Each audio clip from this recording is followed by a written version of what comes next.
کو نبی اکرم صلی اللہ علیہ وسلم نے اپنا نائب بنا کر چھوڑا تھا جب غزوہ تبوک میں جا رہے تھے مدینے میں. حضرت علی نے کہا بھی کہ مجھے آپ عورتوں کے ساتھ بٹھا کے جا رہے ہیں. فرمایا تمہارا مقام میرے ساتھ وہی ہے جو موسیٰ کے ساتھ ہارون کا تھا. ہارون کو چھوڑ کر گئے تھے نا یہودیوں کے پاس جب گئے تھے تورات لینے کے لیے, تو تمہارا وہی مقام ہے میرے ساتھ. تو یہ حضرت علی ہے رضی اللہ, ان کے بارے میں ان کی کیا عظمت میری نگاہ میں. اس ضمن میں اس میں کوئی شک نہیں ہے حضرت حسین رضی اللہ تعالی عنہ کی جو شہادت ہوئی ہے اور ان کے ساتھیوں کی اعزاء و اقارب کی, تاریخ انسانی میں یہ عزم, ہمت, شجاعت, مثابرت, صبر, استقلال, استقامت, اس کی بہت روشن مثال ہے, بہت روشن مثال ہے, بہت روشن مثال ہے. لیکن اس سے تاریخ کی رفتار پر کوئی اثر نہیں پڑا. وہ جو ملوکیت آ گئی تھی وہ اور گہری سے گہری ہوتی چلی گئی. واقعہ کربلا کے بعد تو واقعہ ہررا ہوا, میں نے گنوا دیا آپ کو. اس سے زیادہ تو میرے خیال میں کہ اور ہمارے لیے لائق شرم جو ہے کوئی واقعہ ہے ہی نہیں اس پہلو سے. لیکن حضرت حسین کا ایک, اب ان کو یہ کہ میں مطلب یہ کہ اگر میں ان کے ہاتھ پر بیعت کر لیتا ہوں جو کہ اس وقت سامنے موجود تھے کہ یزید کی بیعت تمہارے ہاتھ پر کرتا ہوں, تو گویا کہ اپنے آپ کو سرنڈر کر دیتے. لیکن انہوں نے قتل کیا. اصل قاتلان کوفی, وہی سبائی. البتہ یہ ہے کہ اس واقعے کی جو یادگار ہے اس میں کوئی شک نہیں ہے کہ اس نے مسلمانوں میں سے ایک گروہ کے دل میں قربانی اور شہادت کا جذبہ بہت پیدا کیا, اس میں کوئی شک نہیں. اور جس طریقے سے کہ عاشورہ محرم میں یاد منائی جاتی ہے, جس طریقے سے اس نے اہل تشیع کے اندر قربانی کا جذبہ بے انتہا پیدا کر دیا. کہ دیکھیے حضرت حسین رضی اللہ تعالی عنہ کی اس شہادت کے بعد, اس کے بعد واقعہ ہررا بھی ہوا جو واقعہ کربلا سے بھی بعض اعتبارات سے زیادہ بھیانک اور زیادہ گھناؤنا واقعہ بنو امیہ کی تاریخ ہے جس کو لوگ جانتے ہی نہیں.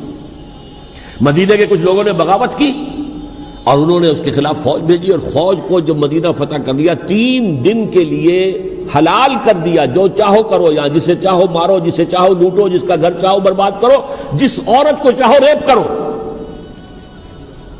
اور یہ مدینہ النبی کے اندر ہوا. تو کاٹ کھانے والی ملوکیت کے اندر بہت سے واقعات ہوئے. عبداللہ ابن زبیر کھڑے ہوئے, انہوں نے حکومت قائم کی تھی, لیکن یہ کہ وہ تو 6 سال کے لیے کامیاب بھی رہے, ایک حکومت قائم کی, بنو امیہ کے ہاتھ پر بیعت نہیں کی, بالآخر ان کی حکومت بھی ختم ہو گئی. پھر حضرت زید کھڑے ہوئے, انہوں نے بغاوت کی, وہ بھی ناکام رہ گئے.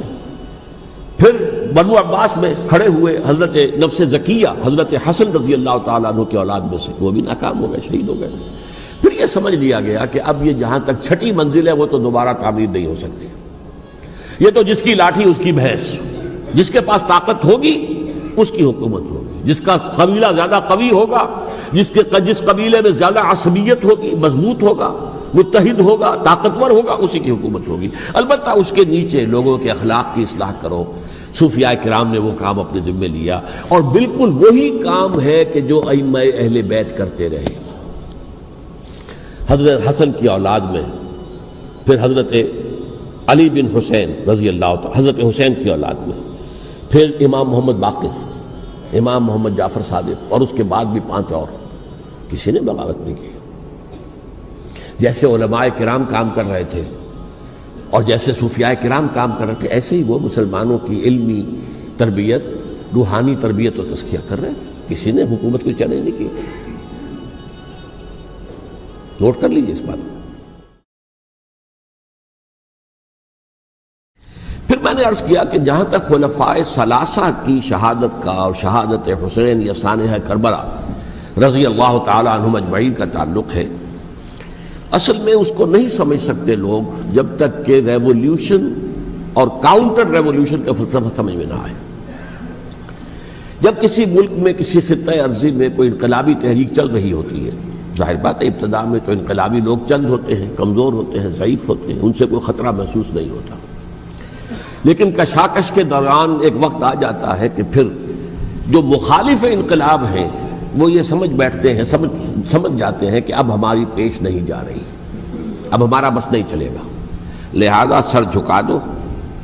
اسے پنجابی محاورے میں کہا جاتا ہے نیوی پاؤ، اس وقت تو وقت کو گزارو۔ اب اس کے بعد پھر کوئی موقع ملا تو دیکھیں گے کہ اس انقلاب کو ہم انڈو کر سکیں، کاؤنٹر ریولوشنری موومنٹس۔ یہ اصل میں فلسفہ سمجھ میں نہ آئے، اور ریولوشن کا فلسفہ سمجھ میں نہ آئے تو سیرت النبی سمجھ میں نہیں آ سکتی۔ منہج انقلاب نبوی میری کتاب ہے، اس کو پڑھیے تو سیرت کا وہ تجزیہ آپ کے سامنے آئے گا جو آپ کی آنکھیں کھول دے گا کہ سیرت کو ہم کیا سمجھتے رہے اور سیرت اصل میں ہے کیا۔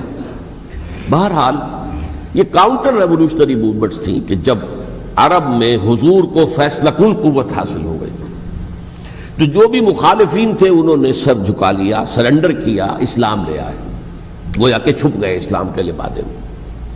لیکن وہ تھے اسی طاق میں کہ پھر کبھی موقع ملے تو پھر ہم اس نظام کو دہو بالا کر دیں، تلپٹ کر دیں۔ یہ رد عمل سب سے پہلے خود عرب کے اندر پیدا ہوا، کیونکہ مشرکین عرب کو جب سورہ توبہ کی پہلی 6 آیات نازل ہوئی ہیں جن میں الٹیمیٹم دے دیا گیا کہ اب کسی مشرک قبیلے سے کوئی معاہدہ اللہ کا اور اس کے رسول کا نہیں ہوگا، تمہیں 4 مہینے کی مہلت دی جا رہی ہے، یا ایمان لے آؤ اور یا تمہیں قتل کر دیا جائے گا۔ یہ بہت سخت آیات ہے قرآن کی، سورہ توبہ کی ابتدائی 6 آیات۔ اور حضرت علی رضی اللہ تعالیٰ عنہ کا کہنا یہ ہے کہ اس آپ کو معلوم ہے کہ مصحف میں یہ واحد صورت ہے جس سے پہلے بسم اللہ الرحمن الرحیم نہیں لکھی، آپ کو نظر آتی، باقی 113 صورتوں کے شروع میں بسم اللہ الرحمن الرحیم ہے۔ تو کیا وجہ ہے یہاں کیوں نہیں ہے؟ حضرت علی کا فرمانا ہے کہ یہ صورت تو تلوار ہاتھ میں لے کر اتری ہے، اور بسم اللہ الرحمن الرحیم میں اللہ تعالیٰ کے 2 اسماء ہیں، الرحمن الرحیم، تو یہ گویا کہ اس سے متضاد صورتحال ہے کہ اب تمہارے لیے آخری موقع ہے، یا ایمان لے آؤ اور یا قتل کر دیے جاؤ۔ اس میں ایک تیسری گنجائش خود بخود نکلتی تھی، یا یہ ملک چھوڑ کر چلے جاؤ، اور ایسا بہت سے لوگوں نے کیا بھی، لیکن اکثر لوگوں نے گردن چکائی۔ لیکن رد عمل ظاہر ہوا، ایک تو مرتدین کھڑے ہو گئے جنہوں نے نئی نبوتوں کو مان لیا، ایک مانعین زکوٰۃ کھڑے ہو گئے کہ ہم زکوٰۃ تمہیں نہیں دیں گے۔ یہ رد عمل تھا مشرک عرب کا، مشرکین عرب کا۔ اور حضرت ابو بکر رضی اللہ تعالیٰ عنہ کے دفتر فضائل کا یہ بڑا اہم باب ہے، ود این آئرن فسٹ، حالانکہ وہ بہت رقیق القلب، کمزور، نحیف الجثہ انسان تھے، لیکن یہ کہ عظیمت کوہ ہمالیہ جو ہے ان کے اندر ظاہر ہوئی ہے، ود این آئرن فسٹ انہوں نے ان ساری جو رد عمل کی جو تحریکیں تھیں انہیں کچل کر رکھ لیا، اور پھر پورے عرب کو گویا کہ اثر نو اس میں اسلام کے نظام کو کنسولیڈیٹ کر کے حضرت عمر کے حوالے کر دیا رضی اللہ تعالیٰ عنہ۔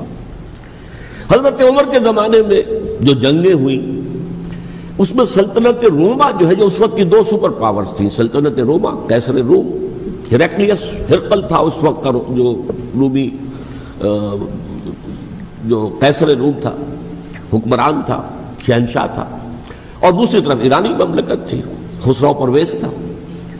لیکن یہ کہ عیسائیت کے ساتھ اسلام کا اس طرح کا تصادم نہیں ہوا تھا حضور کے زمانے میں، بلکہ نجاشی رحمۃ اللہ علیہ نے تو مسلمانوں کو پناہ دی تھی۔ مقوقس پیٹریارک جو تھے اس کے الیگزینڈریا کے، انہوں نے حضور کے جو نامہ مبارک گیا تھا اس کا بہت اکرام کیا، تکریم کی، تحفے بھیجے حضور کی خدمت میں۔ ہرقل نے بھی کوشش کی تھی کسی طریقے سے، جیسے کوئی 250 برس پہلے یا 300 برس پہلے، 300 برس پہلے جیسے کانسٹنٹائن جو ایمپرر تھا روم کا، اس نے عیسائیت قبول کی تھی اور ساری سلطنت عیسائی ہو گئی تھی، لہذا اس کی سلطنت باقی رہی، اس کی حکومت باقی رہی۔ اسی طرح ہم سب مسلمان ہو جائیں، لیکن اس میں وہ ناکام ہو گیا۔ لیکن یہ کہ کوئی اس نے کنفرنٹیشن نہیں کی حضور سے۔ البتہ ایران کا معاملہ یہ تھا کہ اس کے پرخچے اڑ گئے، اس نے حضور کے نامہ مبارک کو چاک کیا تھا، حضور نے فرمایا جب اطلاع ملی کہ اس نے اپنی سلطنت کو چاک کر دیا ہے، اس کے ٹکڑے کر دیے۔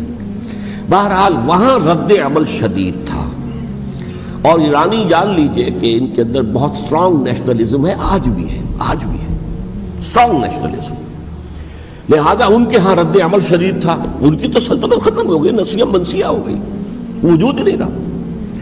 لہذا وہاں سے جو کاؤنٹر ریولوشن شروع ہوا ہے وہ پھر ہرمزان جو ایک بہت بڑا جرنیل تھا، اس نے بڑی عیاری کے ساتھ اپنی جان بچائی تھی۔ یہ بڑا دلچسپ واقعہ ہے کہ وہ یعنی کنڈمڈ تھا اسلامی حکومت کی طرف سے، خلافت کی طرف سے، کہ وہ جہاں بھی پایا جائے اس کو قتل کرنا ہے۔ حضرت عمر کی عدالت میں لا کے پیش کیا گیا۔ حضرت عمر نے کہا یہ واجب القتل ہے، قتل کر دو اس کو۔ اس نے کہا اچھا مجھے ذرا پانی پلا دیجیے۔ حضرت عمر نے فرمایا ٹھیک ہے بھائی پانی لاؤ، پانی دے دو۔ پانی کا کٹورا کہ مجھے پہلے ضمانت دیجیے کہ جب تک میں یہ پانی نہ پی لوں مجھے قتل نہیں کیا جائے گا۔ ہاں ہاں ہمارا وعدہ ہے۔ اس نے وہ کٹورا پھینک دیا پانی کا، کرو مجھے قتل کیسے کرو گے، میں نے وہ پانی تو نہیں پیا۔ اس سے اپنے آپ کو بچایا اس نے۔ بہرحال آپ اختلاف کر سکتے ہیں کہ حضرت عمر کو اس عذر کو قبول نہیں کرنا چاہیے تھا، لیکن بہرحال ان کی اپنی مروت اور شرافت تھی کہ اپنے وعدے کا پاس کیا۔ اس کی سازش سے ابو لولو فیروز اس نے حضرت عمر کو شہید کیا۔ یہ گویا کہ دوسری کاؤنٹر ریولوشنری موومنٹ تھی۔ انہوں نے یہ سمجھا تھا کہ یہ ساری چکی جو چل رہی ہے، جیسے چکی کی ایک کلی ہوتی ہے، وہ کلی جگہ سے ہٹ جائے تو چکی کیسے چلے گی؟ یہی بات حضرت علی نے فرمائی تھی حضرت عمر سے رضی اللہ تعالی عنہما۔ جب شام کے محاذ پر کچھ پسپائی سی ہو رہی تھی تو حضرت عمر نے ارادہ کیا میں خود جاؤں گا محاذ پر اور کمانڈ کروں گا۔ حضرت علی رضی اللہ تعالی عنہ نے فرمایا کہ نہیں امیر المومنین آپ مت جائیں، چکی اسی وقت تک چلتی ہے جب تک کہ کلی گڑی ہوئی۔ آپ کلی ہیں اس وقت اس نظام کی جس کے گرد یہ اسلام کی چکی گھوم رہی، آپ مت جائیں۔ لہذا حضرت عمر نے ان کی بات مانی، اس قدر صائب مشورہ تھا جو دیا تھا۔ بہرحال انہوں نے یہ سمجھا تھا کہ عمر ہی کے بل پر چل رہا ہے یہ سب کچھ، لہذا عمر کو بیچ سے ہٹا دینے سب بیٹھ جائے گا۔ لیکن ظاہر بات ہے کہ محمد الرسول اللہ کی بنائی ہوئی عمارت صلی اللہ علیہ وسلم اتنی کمزور نہیں تھی۔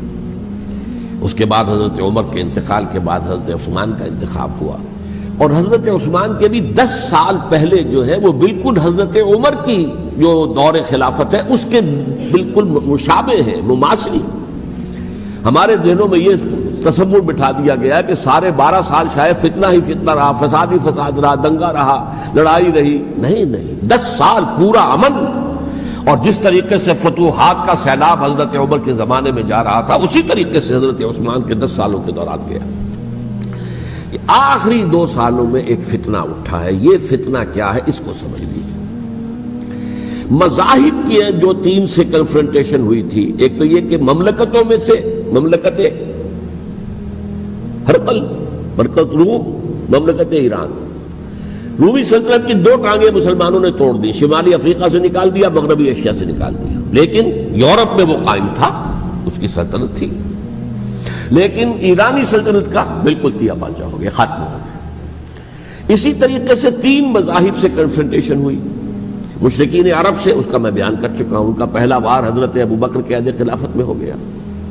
دوسرے جو عیسائیوں کا معاملہ تھا ان سے بھی کوئی تصادم نہیں ہوا حضور کے حیات طیبہ کے دوران، لیکن جو یہودیت بطور مذہب، اس کو ظاہر بات ہے کہ اسلام نے اس کو ختم کیا تھا کم سے کم جزیرہ نما عرب سے۔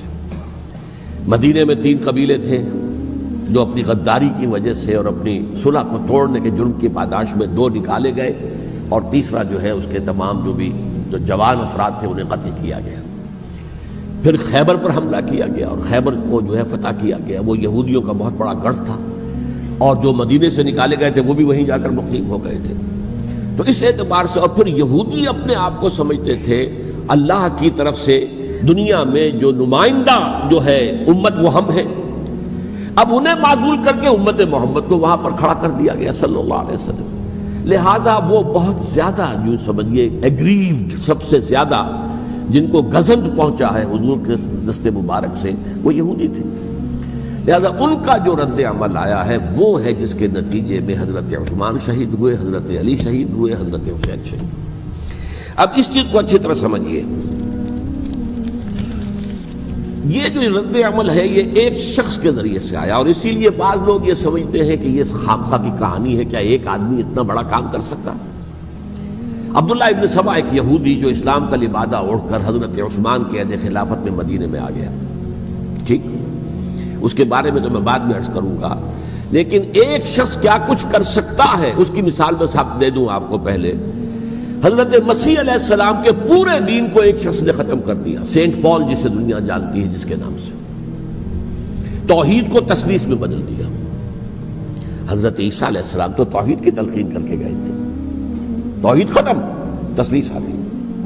جس میں پہلے باپ ماں اور بیٹا تھے، اس کے بعد باپ بیٹا اور روح القدس ہو گئے، تثلیث۔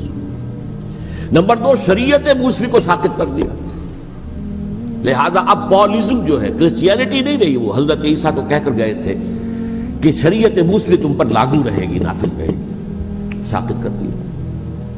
نمبر 3، اس نے عیسائیت کے دائرہ تبلیغ کو وسیع کر دیا، جنٹائلز یا گوئمز کے اندر بھی، غیر یہودیوں میں، حالانکہ حضرت مسیح کہہ کر گئے تھے کہ تمہیں صرف یہودیوں سے خطاب کرنا ہے، اور میں صرف اسرائیل کے گھرانے کی کھوئی ہوئی بھیڑوں کی تلاش میں آیا۔ اب آپ دیکھیے حضرت مسیح کے فوراً بعد اور حضرت مسیح کی زندگی کے دوران جب تک کہ وہ موجود تھے، وہ بدترین دشمن تھا حضرت مسیح علیہ السلام کا۔ بعد میں لبادہ اڑا، اور یہ کہ مجھے مکاشفہ ہوا ہے، مکاشفے میں مسیح سے میری ملاقات ہوئی ہے، میں ان پر ایمان لے آیا ہوں، اور پھر اس نے اپنے زہد اور دینداری کا جو بھی فراڈ تھا اس کے نتیجے میں اپنی حیثیت بنا لی، دین مسیحی کو بالکل ختم کر دیا۔ آج کہاں ہے وہ دین مسیحی؟ دی 100 کے مصنف نے بھی صاف لکھا ہے کہ جب تک حضرت مسیح دنیا کے اندر موجود تھے، عیسائیت کی حیثیت یہودیت نے ایک فرقے سے زیادہ نہیں تھی، یہودیوں کا ایک فرقہ، ایک جماعت بس۔ یہ سینٹ پال ہے جس نے اسے ایک مستقل مذہب کی حیثیت اختیار کی ہے۔ So it should be called Paulism، اور یہ ایک آدمی کا کارنامہ۔ اسی طریقے سے یہ تو ہو گیا حضرت مسیح کے فوراً بعد، رفع سماوی کے فوراً بعد۔ 1500 برس کے بعد ایک تحریک چلی ہے یورپ کے اندر، اصلاح مذہب، اور اس کی پشت پر بھی یہودی ذہن تھا۔ یہودی ذہن نے عیسائیت کو 2 حصوں میں تقسیم کر دیا، کیتھولک اینڈ پروٹیسٹنٹس، اور پروٹیسٹنٹس کو اپنا اعلی کار بنایا۔ یہ ایک علیحدہ مضمون ہے جس پر میں تفصیل میں نہیں جانا چاہتا، میری کتاب بھی موجود ہے اس موضوع پر، سابقہ اور موجودہ مسلمان امتوں کا ماضی، حال و مستقبل، اس میں میں نے تفصیل بیان کی۔ یہ جو تقسیم ہوا ہے تو وہ پہلی بات ایک یہودی، جیسے کہ علامہ اقبال نے، مارکس بھی تو ایک یہودی تھا نا، تو ابلیس کی مجلس شورا میں بڑا پیارا شعر ہے، وہ یہودی فتنہ گر، وہ روح مصدق کا بروز، ہر قبا ہونے کو ہے اس کے جنون سے چاک چاک۔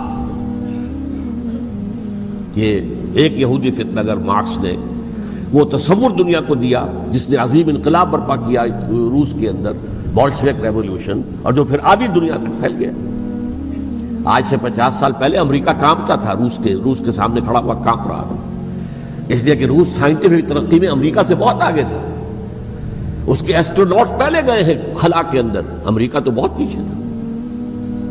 بہرحال اس نے جس طریقے سے USSR کا خاتمہ کرایا ہے وہ ایک علیحدہ بات ہے، میں اس وقت اس طرف نہیں جانا چاہتا، لیکن جان لیجئے کہ وہ ایک شخص کا کارنامہ، وہ یہودی فتنہ گر، وہ روح مصدق کا بروز، ہر قبا ہونے کو ہے اس کے جنون سے تار تار۔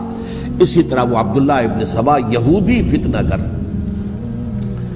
آج اہل تشیع میں سے بعض حضرات کہتے ہیں کہ یہ عبداللہ ابن سبا یہ تو افسانوی شخصیت ہے، اس کی حقیقت کوئی تھی ہی نہیں، حالانکہ ان کی اپنی کتاب میں رجال کشی کے اندر اس کا ذکر موجود ہے، اور یہ بھی موجود ہے کہ حضرت علی رضی اللہ تعالیٰ عنہ نے اپنے عہد خلافت میں اسے زندہ جلوایا ہے۔ اس کی وجہ کیا تھی؟ یہ آیا مدینے کے اندر اسلام کا لبادہ اوڑھ کر، اس نے چند عقیدوں کی اشاعت شروع کی۔ سب سے پہلے حضرت علی تو خدا ہیں، گاڈ انکارنیٹ، اوتار کا تصور، جیسے ہندوؤں میں ہے رام چندر جی خدا کا اوتار، اور عیسائیت میں بھی پہلے گاڈ انکارنیٹ کا تصور تھا کہ حضرت مسیح خدا کا اوتار ہے، انکارنیشن آف گاڈ۔ تو اس نے کہا کہ حضرت علی تو خدا کا اوتار ہے، خدا ہے۔ نمبر 2، اس نے کہا کہ ہر نبی کا ایک وصی ہوتا ہے جس کے حق میں وہ وصیت کرتا ہے، تو حضور صلی اللہ علیہ وسلم کے وصی حضرت علی ہیں، لہذا خلیفہ تو اول روز سے حضرت علی ہیں، حضرت ابو بکر، حضرت عمر، حضرت عثمان، یہ تو غاصب ہے، اور حضرت عثمان کی خلافت تھی اس وقت تو خاص طور پر۔ پھر اس نے جو قبائلی عصبیت تھی اسے بھڑکایا۔ پرانی جو عصبیت چل رہی تھی قریش کے اندر، وہ 2 گھرانے ایک دوسرے کے مد مقابل تھے۔ دیکھیے، ایک ہوتا ہے قبیلہ، ایک ہوتا ہے گھرانہ۔ ہمارے پنجاب میں ایک قبیلہ ہے وٹو قبیلہ، اس کے گھرانے بہت سے، مانے کے، لالے کے، سجے کے، شامت کے، یعنی کوئی لالا تھا ان میں سے بڑا، ان کے بیٹے ہو گئے لالے کے، ان کی اولاد، خاندان یہ کہلاتے ہیں۔ قبیلہ ایک، یہ وٹو قبیلہ۔ تو قبیلہ تھا قریش، اس میں گھرانے بہت تھے، بنو ہاشم، بنو امیہ، بنو تیم، بنو عدی، یہ بہت سے گھرانے تھے۔ تو چوٹی کے دو گھرانے جو تھے وہ بنو ہاشم اور بنو امیہ، ان کے درمیان چپقلش تھی، مقابلہ، مسابقت، اور یہ مسابقت فی الخیر بھی ہوتی تھی۔ اگر انہوں نے غریبوں کو کھانے کھلائے ہیں تو ہم ان سے بڑھ کر کھلائیں گے، اگر وہ حاجیوں کی خدمت کرتے ہیں تو ہم ان سے بڑھ کر کریں گے۔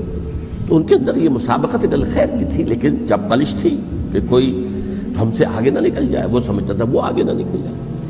پر اس شخص نے اس پرانی عصبیت کو تازہ کیا کہ حضور تو بنو ہاشم میں سے تھے، لہذا خلافت حق ہے بنو ہاشم کا، یہ غاصب ہے۔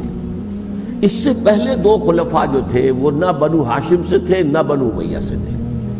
حضرت ابوبکر بنو تیم میں سے تھے، چھوٹا قبیلہ تھا۔ حضرت عمر بنی عدی میں سے تھے، وہ بھی چھوٹا قبیلہ تھا۔ یہ حضرت عثمان پہلے خلیفہ جو بنو امیہ میں سے تھے، جن کی پرانی چپقلش بنو ہاشم سے تھی۔ اب اس کو موقع مل گیا کہ پرانی قبائلی عصبیت کو بھڑکائے۔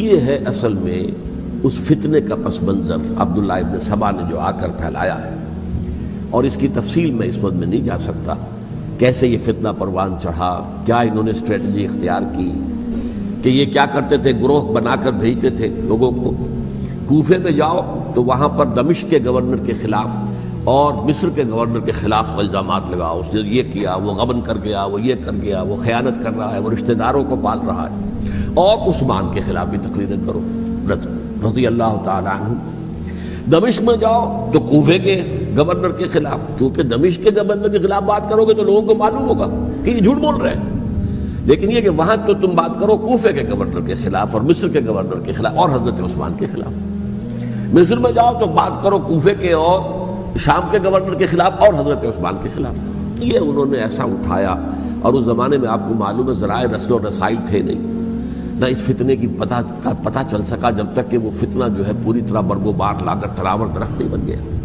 اس کے نتیجے میں حضرت عثمان رضی اللہ تعالیٰ عنہ شہید ہوئے، اور خلیفہ پھر حضرت علی رضی اللہ تعالیٰ عنہ کو انہی سوائیوں نے، جنہوں نے گھیراؤ کیا تھا، جنہوں نے حضرت عثمان کو شہید کیا ہے، یہی حضرت علی رضی اللہ تعالیٰ عنہ کے ارد گرد ہو گئے۔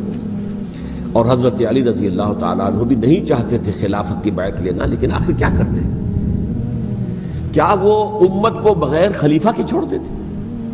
حضرت زبیر سے کہا گیا، انہوں نے نہیں مانا، رد کر دی بات۔ حضرت طلحہ سے کہا گیا، انہوں نے نہیں مانا۔ حضرت علی سے کہا گیا، اب عشرہ مبشرہ میں سے یہی تو تھے نا، لہذا انہوں نے تسلیم کر لیا، خلافت ہو گئی۔ لیکن اس کے بعد جو خانہ جنگی ہوئی ہے، اس خانہ جنگی کے نتیجے میں نوٹ کر لیجئے کہ 1,00,000 کے قریب مسلمان ایک دوسرے کی تلواروں اور نیزوں اور برچھیوں اور تیروں سے ختم ہو گئے، ہلاک ہو گئے۔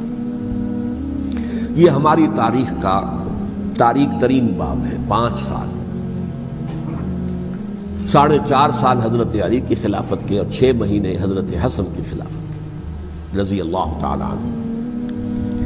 اس سے کیا ہوا کہ ایک طرف تو اسلام کی جو توسیع ہو رہی تھی، تھمتا نہ تھا کسی سے سیل رواں ہمارا، وہ سیلاب رک گیا، انٹرنل سیبوٹاج ہو گئی نا، اب تو اندر ہی آپس ہی میں اگر دست و گریبان ہو گئے تو باہر اب کیا توسیع کرتے ہیں، وہ توسیع کا عمل رک گیا۔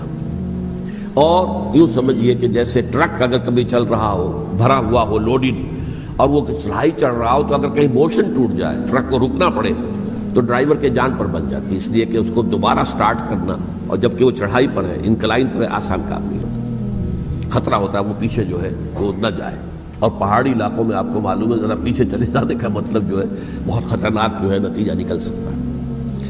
بہرحال حضرت علی رضی اللہ تعالیٰ عنہ نے اپنے خلافت میں ایک کام یہ کیا، اب اس کی کیا مصلحتیں تھیں یہ تو انہی کے علم میں ہوگا، ہم قیاس کر سکتے ہیں، میں اس میں نہیں جانا چاہتا۔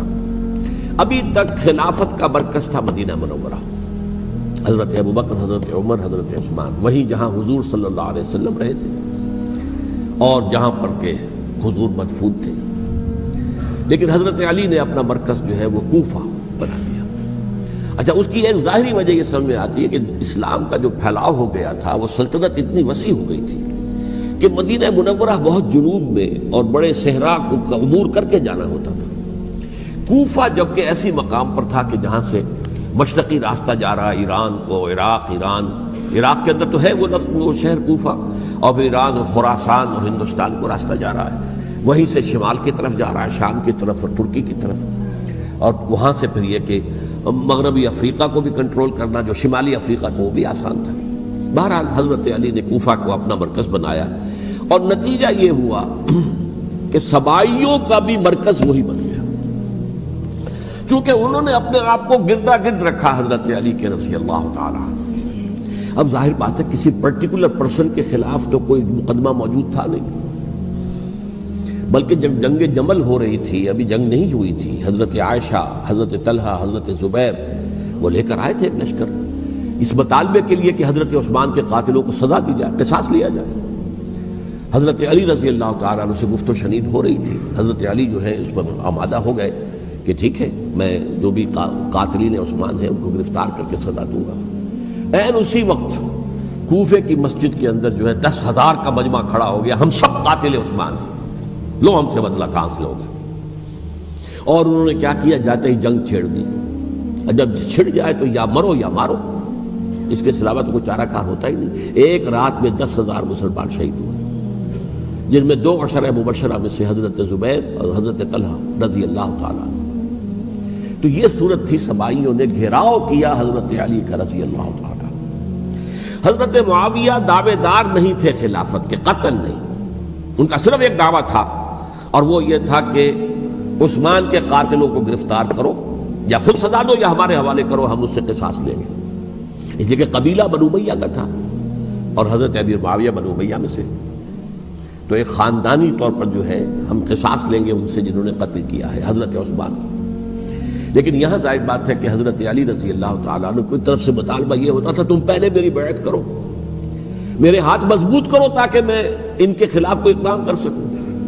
لیکن انہیں یہ اندازہ تھا کہ اگر میں نے بیعت کی تو ظاہر بات ہے کہ حضرت علی تک پہنچنے سے پہلے پہلے مجھے گردن اڑا دیں گے یہ لوگ، اس لیے کہ سبائی جو ہے وہ آپ کو گھیرے ہوئے۔ بہرحال ایک عجیب الجھاؤ، ایک ڈائلیما تھا جس کی وجہ سے یہ جنگ چلتی رہی، اور حضرت علی رضی اللہ تعالیٰ عنہ کو انہی کے شیعان علی ہی کے اندر سے وہ جماعت علیحدہ ہوئی تھی جس کو ہم خوارج کے نام سے جانتے ہیں، اور ایک خارجی ملجم ابن ملجم ہی نے حضرت علی کو شہید کیا رضی اللہ تعالیٰ عنہ۔ پھر حضرت حسن رضی اللہ تعالیٰ عنہ، اب دیکھیے کس قدر صحیح بات تھی جو حضرت علی رضی اللہ تعالیٰ عنہ نے فرمائی جب ان سے کہا گیا کہ کیا ہم آپ کے بیٹے حسن کے ہاتھ پر بیعت کر لیں رضی اللہ تعالیٰ عنہ۔ فرمایا نہ میں تمہیں اس کا حکم دیتا ہوں نہ میں اس سے روکتا ہوں، یہ تمہارا معاملہ ہے، امرہم شورا بینہم، تم اپنے باہمی مشورے سے جو فیصلہ کرو گے ٹھیک ہے، میں نہ حکم دیتا ہوں نہ روکتا ہوں۔ اس کا کیا مطلب ہے؟ باپ کے بعد بیٹے کی خلافت ہرگز حرام نہیں ہے، ورنہ کہتے کیسے ہو سکتا ہے میرا بیٹا؟ نہیں، یہ نہیں کہا آپ نے۔ حضرت عمر سے بھی کہا گیا تھا کہ اپنے بیٹے کو نامزد کر دیں، عبداللہ ابن عمر کو، تو انہوں نے جواب میں کیا کہا؟ اسے تو طلاق دینی بھی نہیں آتی۔ انہوں نے اپنی کسی زوجہ کو طلاق دی تھی اور اس میں جو صحیح ترین طریقہ ہے وہ اختیار نہیں کیا تھا، انہیں طلاق دینے تک نہیں آتی تو میں اسے خلیفہ بنا دوں۔ یہ نہیں کہا تھا کہ باپ کے بعد بیٹا خلیفہ نہیں ہو سکتا، یہ تو نہیں تھا، کہیں حرام نہیں ہے، نہ کتاب و سنت میں، نہ کوئی حدیث ہے، نہ کہیں قرآن مجید میں۔ تو حضرت علی نے بھی فرمایا رضی اللہ تعالیٰ، نہ میں روکتا ہوں نہ حکم دیتا ہوں، یہ تمہارا اپنا معاملہ ہے۔ بہرحال حضرت حسن رضی اللہ تعالیٰ عنہ نے حضرت امیر معاویہ سے صلح کر لی، خلافت ان کے سپرد کر دی۔ دیکھیے میں حضرت ابوبکر، حضرت عمر، حضرت عثمان، حضرت علی کے ساتھ حضرت حسن کے دور خلافت کو بھی خلافت راشدہ میں سے سمجھتا ہوں، اور تبھی 30 سال پورے ہوتے ہیں اس حدیث کے مطابق کہ حضور نے فرمایا خلافت 30 برس رہے گی پھر ملوکیت آ جائے گی۔ تو حضرت حسن کا بہت بڑا کارنامہ یہ ہے کہ اس خانہ جنگی کا دروازہ بند کر دیا، اور یہ پیشن گوئی تھی حضور کی صلی اللہ علیہ وسلم حضرت حسن کو، جب بچے تھے حضور کے انتقال سے پہلے، میرا یہ بیٹا مسلمانوں کے 2 گروہوں میں صلح کرائے گا، یہ حضور کی پیشن گوئی تھی، اور وہ پیشن گوئی حضرت حسن کے علم میں بھی ہوگی یقیناً۔ بہرحال انہوں نے صلح کی حضرت امیر معاویہ کے ساتھ رضی اللہ تعالیٰ عنہ، خلافت ان کے حوالے کر دی، اور کچھ شرائط تھی طے ہو گئی، اللہ خیر صلی اللہ۔ حضور کی تو یہ پیشن گوئی جو ہے صحیح ثابت ہوئی کہ میرا یہ بیٹا مسلمانوں کے 2 بڑے گروہوں کے درمیان صلح کرا دے گا، اور سبائیوں نے انہیں تانے دیے، یا عار المومنین، اے مومنوں کے لیے موجب عار، موجب شرم، تم نے بزدلی دکھائی ہے، تم نے امیر معاویہ کو خلیفہ تسلیم کر لیا، تم نے بزدلی دکھائی، معاذ اللہ ثم معاذ اللہ ثم معاذ اللہ۔ اب میں کچھ باتیں حضرت امیر معاویہ کے بارے میں کہنا چاہتا ہوں، اس لیے کہ وہاں اس میں میں نے حضرت معاویہ کے بارے میں یہ تو بہت شدت کے ساتھ کہا تھا، اور میں اب بھی اس پر قائم ہوں اور پوری طریقے سے قائم ہوں۔ میرا مستقل موقف یہی ہے کہ حضرت معاویہ رضی اللہ تعالیٰ عنہ کے دور خلافت کو ہم خلافت راشدہ میں شامل نہیں سمجھتے، اہل سنت میں سے کوئی بھی نہیں سمجھتا، لیکن اس کے ساتھ میں نے حضرت امیر معاویہ کے کچھ مناقب بھی بیان کیے تھے تاکہ پلڑا جو ہے ترازو کا اس کے دونوں پلڑے سامنے آ جائیں، لیکن یہ کہ وہ حصہ میرے اس بیان کا نکال دیا گیا، ختم کر دیا گیا۔ یہ میں نہیں جانتا کہ اس میں کیا مصلحت دیکھی گئی ہے، اس میں تو کسی کے لیے کوئی معاملہ ایسا نہیں تھا کسی کے جذبات کو جو ہے وہ ٹھیس پہنچانے والا، کیونکہ میں نے کہا وہ خلیفہ راشد نہیں تھے، صاف میں نے کہا، بلکہ وہ دور ملوکیت کا آغاز ان سے ہو گیا ہے۔ بلکہ جب ایک صاحب نے یہ کہا کہ کربلا کے بعد سے دور ملوکیت آ رہی تھی، تو میں نے کہا نہیں جناب، دور ملوکیت تو 20 سال پہلے پوری ہو چکی تھی، شروع ہو چکی تھی۔ حضرت امیر معاویہ کے بھی 20 سال جو ہے وہ دور ملوکیت میں شمار ہیں۔ انہیں کسری العرب بھی کہا گیا، عرب کے کسریٰ، جو شہنشاہ ایران کا خطاب تھا، حضرت معاویہ رضی اللہ تعالیٰ عنہ کو کسری العرب کہا گیا، عرب کا کسریٰ یہ ہے۔ لیکن دوسری طرف یہ ہے کہ وہ صحابی رسول ہیں رضی اللہ تعالیٰ، حضور کے برادر نسبتی بھی ہیں، حضور کے سالے ہیں، ان کی ہمشیرہ ام حبیبہ حضور کی زوجہ محترمہ ہیں، ام المومنین ہیں ام حبیبہ رضی اللہ تعالیٰ عنہ۔ پھر کس قدر معتمد علیہ تھے حضور کے کہ کاتبان وحی میں شامل تھے، وحی کی کتابت کرنے والے چند لوگ تھے جنہیں کہ حضور کہتے تھے کہ اب یہ آیت لکھ لو، ان میں سے ایک امیر معاویہ بھی رضی اللہ تعالیٰ۔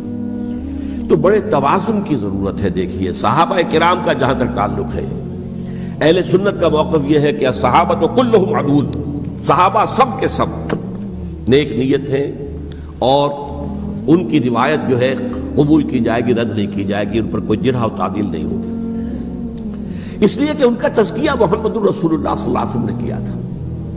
لہذا یہ تو ہو سکتا ہے کہ کسی صحابی سے کوئی خطا ہو جائے، لیکن وہ خطا اجتہادی ہوگی، نیت کی خطا نہیں ہوگی، نیت کی غلطی نہیں ہوگی۔ اگر کسی صحابی کی نیت پر حملہ کیا جائے تو یہ اصل میں طعن ہے، حملہ ہے حضور پر کہ وہ تربیت دے نہیں سکے اپنے ساتھیوں کو، معاذ اللہ ثم معاذ اللہ ثم معاذ اللہ، وہ تزکیہ کر ہی نہیں سکے۔ 3 جگہ جو قرآن میں آیا ہے یتلو علیہم آیاتہ ویزکیہم، تو کیا تزکیہ کیا؟ اگر ان کے قریب ترین ساتھی جو تھے، اگر ان کے اندر بھی بدنیتی تھی اور دنیا کی طلب تھی اور دنیا کے اندر اقتدار حاصل کرنے کا جذبہ تھا، تو پھر کیا تزکیہ کیا؟ معاذ اللہ ثم معاذ اللہ۔ لہذا صحابہ سب کے سب عدول ہیں، اور ان سے اختلاف ممکن ہے، لیکن ان کی نیت پر حملہ نہیں ہو سکتا۔ تو حضرت امیر معاویہ کی شخصیت ایک چیز ہے، آپ کا دور خلافت دوسری چیز ہے۔ شخصیت کے اعتبار سے صحابی رسول ہیں، برادر نسبتی ہیں حضور کے صلی اللہ علیہ وسلم، اور پھر یہ کہ اس قدر معتمد علیہ ہے صحابہ میں سے کہ وہ کاتبان وحی، یہ عام آدمی کے کرنے کا کام نہیں تھا جو وحی کی کتابت کرے، اللہ کے کلام کی۔ البتہ یہ ہے کہ جیسا کہ میں نے عرض کیا، ان کا دور خلافت راشدہ نہیں ہے، وہ ملوکیت کا دور ہے۔ یہ میں نے جیسا کہ عرض کیا، میں نے ایک صاحب نے جب یہ کہا کہ ملوکیت شروع ہو رہی تھی، میں نے کہا شروع نہیں ہو رہی تھی، ملوکیت تو 20 سال پہلے شروع ہو چکی تھی۔ اسی طریقے سے ایک صاحب نے کہا تھا کہ اسلام کو قائم کرنے کے لیے حضرت حسین میدان میں آئے، میں نے کہا یہ بھی غلط ہے، اسلام تو 60 سال پہلے قائم ہو چکا تھا، نبی اکرم صلی اللہ علیہ وسلم کے دست مبارک سے اسلام قائم ہو گیا، جاء الحق وزهق الباطل ان الباطل کان زهوقا، پھر 30 برس تک وہ کامل شکل کے اندر قائم رہا۔ تو اسلام جو ہے وہ جو ہے در حقیقت اب قائم کرنے والی بات نہیں تھی، البتہ اس کے اندر زوال شروع ہو گیا تھا، اس زوال کے عمل کو روکنے کے لیے حضرت حسین میدان میں آئے۔ تو یہ ایک چیز کو صحیح تاریخی پرسپیکٹو میں رکھنا، تو جس طرح سے دین کو قائم کرنے کے لیے دیکھیے قائم تو کیا محمد رسول اللہ صلی اللہ علیہ وسلم والذین معہ رضی اللہ تعالیٰ عنہ، انہوں نے کیا تھا۔ ہاں اب جو ہے وہ اپنی اس شاندار حیثیت سے نیچے گرنے لگا تھا، وہ میں بعد میں عرض کروں گا کہ میں نے اسے کیا عرض کیا تھا کہ یہ اس زوال کو روکنے کے لیے کسی طریقے سے یہ اپنی اصل حقیقت پہ قائم رہے، یہ حضرت حسین رضی اللہ تعالیٰ عنہ کے سعی تھے۔ اچھا، حضرت امیر معاویہ کے جو 20 سال ہیں وہ پورے امن، سکون، اطمینان، کوئی جھگڑا، کوئی فساد، کوئی اختلاف، کوئی باہمی فانت نہیں، کچھ نہیں، 20 سال۔ یہ بھی تاریخ کی بڑی چشم کشا حقیقت ہے جو عام طور پر لوگوں کے علم میں نہیں ہے۔ سبائی بھی دبکے رہے، حضرت امیر معاویہ کی حکومت اتنی مضبوط تھی، کنٹرول، کہ ان کو کچھ سر اٹھانے کا موقع نہیں ملا۔ موجود تھے، دبکے رہے، جیسا کہ میں نے کہا ریولوشن کے آخری مرحلے پر آ کر جو مخالفین ہیں وہ دب جاتے ہیں کہ پھر دیکھیں گے موقع ملے گا تو پھر لیں گے ان سے حساب کتاب۔ 20 سال رہے ہیں پورے امن کے۔ 10 سال کے بعد یعنی درمیان میں ہے حضرت امیر معاویہ کا عہد خلافت۔ ایک صحابی جو کہ بزرگ صحابہ میں سے ہیں، مغیرہ ابن شعبہ رضی اللہ تعالی عنہ، وہ آتے ہیں اور وہ کہتے ہیں کہ دیکھیے امیر المومنین، کتنی بڑی خانہ جنگی رہی تھی مسلمانوں کی آپس میں، اور اب بھی اگر آپ کسی کو نامزد کیے بغیر چھوڑ گئے امت کو تو پھر خانہ جنگی ہو جائے۔ 1 لاکھ اس وقت جو ہے وہ ہلاک ہوئے تھے، نہ معلوم اب کتنے ہلاک۔ لہذا آپ اپنی زندگی ہی میں نامزد کر دیجئے کسی کو خلیفہ، ولی عہد بنا دیجئے۔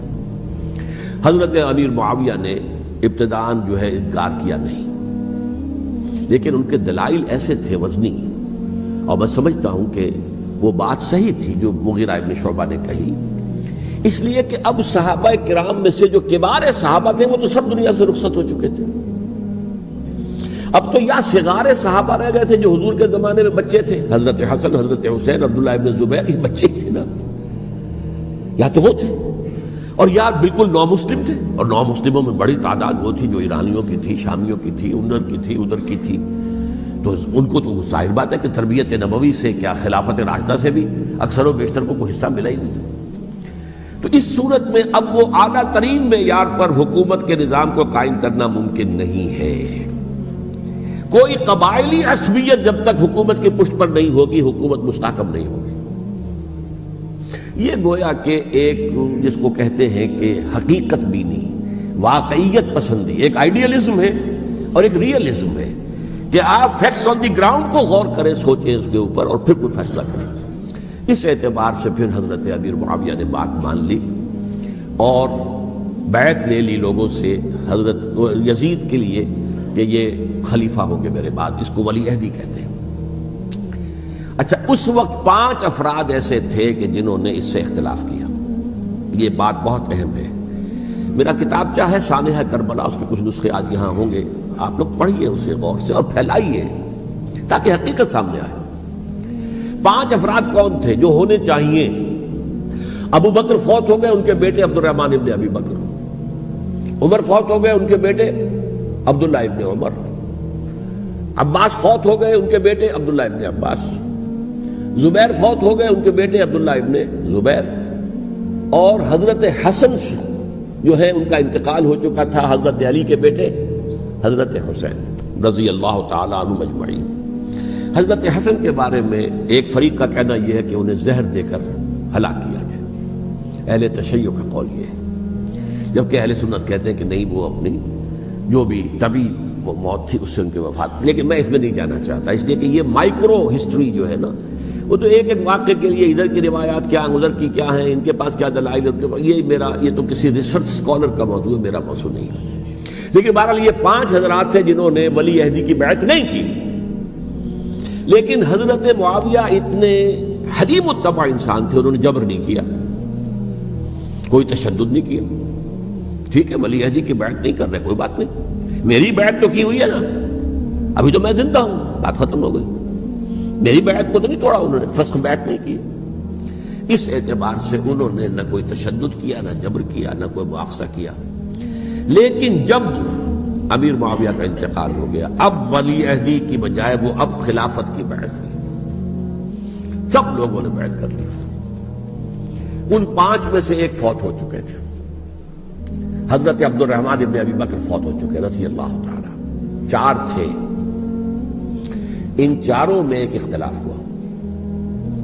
2 کی رائے یہ تھی، عبداللہ ابن عمر، عبداللہ ابن عباس، کہ اگرچہ یہ کام غلط ہوا ہے، اسلام کی روح کے منافی ہوا ہے، یہ بادشاہت کی بنیاد پڑ رہی ہے، لیکن یہ بات ایسی نہیں ہے کہ اس کی بنا پر ہم خانہ جنگی شروع کروا دیں امت کے اندر، خون خرابہ کروائیں، فساد کروائیں۔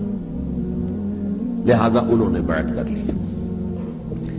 اب کوئی اگر یہ کہے معاذ اللہ کہ وہ بک گئے تھے یزید کے ہاتھ میں، معاذ اللہ ثم معاذ اللہ، وہی بات آپ اختلاف کر سکتے ہیں کہ انہیں نہیں کرنی چاہیے تھی، یہ کوئی رائے رکھے، مجھے اختلاف نہیں، لیکن ان کی نیت پر حملہ کریں گے تو حملہ محمد رسول اللہ پر ہوگا صلی اللہ علیہ وسلم۔ عبداللہ ابن عمر کون ہے؟ کتنی حدیثیں ان سے جو ہے وہ منقول ہیں۔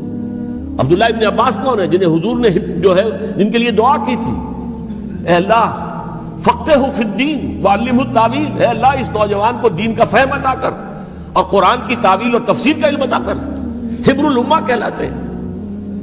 وہ کہیں پیسوں اور ٹکوں کے عوض بک جانے والے نہیں تھے، انہوں نے امت کی مصلحت دیکھی، نیت جو ہے اس پر حملہ نہ کیجئے، البتہ اختلاف کا حق آپ کو حاصل ہے۔ دو حضرات جو ہے ڈٹے رہے کہ نہیں، ہمیں کم وقت میں ریزسٹ کرنا ہے۔ عبداللہ ابن زبیر عمر کے اعتبار سے وہ بڑے ہیں، مسلمانوں میں سب سے پہلے ولادت مدینے میں جا کر جو ہوئی ہے وہ عبداللہ ابن زبیر کی ہوئی ہے۔ ہجرت کر کے جب مہاجرین وہاں پہنچے، کچھ عرصے تک کسی کے ہاں کوئی اولاد نہیں ہوئی، تو لوگوں نے تانے دینے شروع کر دیے کہ معلوم ہوتا ہے کہ یہاں آ کر یہ مکے کے رہنے والے جو ہے کمزور ہو گئے ہیں، ان کے ہاں اولاد ہی نہیں ہو رہی۔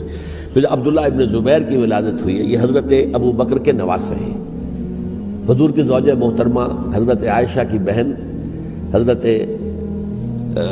دیکھیے ابھی نام نکل گیا ہے جی، حضرت اسماء رضی اللہ تعالی عنہما، یہ ان کے ساتھ جاتے ہیں، حضرت زبیر کے بیٹے۔ ان کا فیصلہ ہوا کہ ہمیں رجسٹ کرنا ہے کم وقت میں، ایٹ اینی کاسٹ۔ حضرت حسین ابن علی رضی اللہ تعالی عنہما کا بھی فیصلہ ہوا کہ ہمیں رجسٹ کرنا ہے کم وقت میں۔ البتہ ان میں بھی ایک اختلاف ہو گیا، یعنی یہ دو تو جڑے رہے، ان دو میں اختلاف ہو گیا۔ عبداللہ ابن زبیر کا کہنا یہ تھا کہ ہمیں حجاز میں رہنا چاہیے، یہ سرزمین ہے جس میں نبوت کی برکات سب سے زیادہ ہیں، یہاں ہم مضبوط قلعے کے اندر ہیں، ہمیں یہاں سے جو ہے رجسٹ کرنا چاہیے اور ختم کرنا چاہیے اس نظام کے اندر جو خرابی آ گئی اس کو۔ حضرت حسین رضی اللہ تعالیٰ عنہ کے پاس خطوط کا تانتا بنا ہوا تھا، کوفے سے لوگ خط لکھ رہے تھے، آئیے آئیے آئیے، ہم آپ کے ہاتھ پر بیعت کریں گے، ہم آپ کے ہاتھ پر بیعت کریں گے، ہم آپ کے ہاتھ پر بیعت کریں گے۔ یہی وہ کوفہ جو حضرت علی کا دارالخلافہ رہا تھا اور جو پھر سبائیت کا گڑھ بن گیا تھا۔ چنانچہ حضرت حسین نے حضرت مسلم بن عقیل کو بھیجا وہاں پر کہ میرے نمائندے کی حیثیت سے جا کر وہاں پر بیعت لو۔ 10-12 ہزار افراد نے بیعت کر لی، لیکن اس کے بعد یزید کی طرف سے گورنر بنا کے بھیجا گیا ابن زیاد کو۔ ابن زیاد نے آ کر جو تشدد کیا اور سختی کی تو سب کے سب بیعت توڑ کر اور سب منحرف ہو گئے۔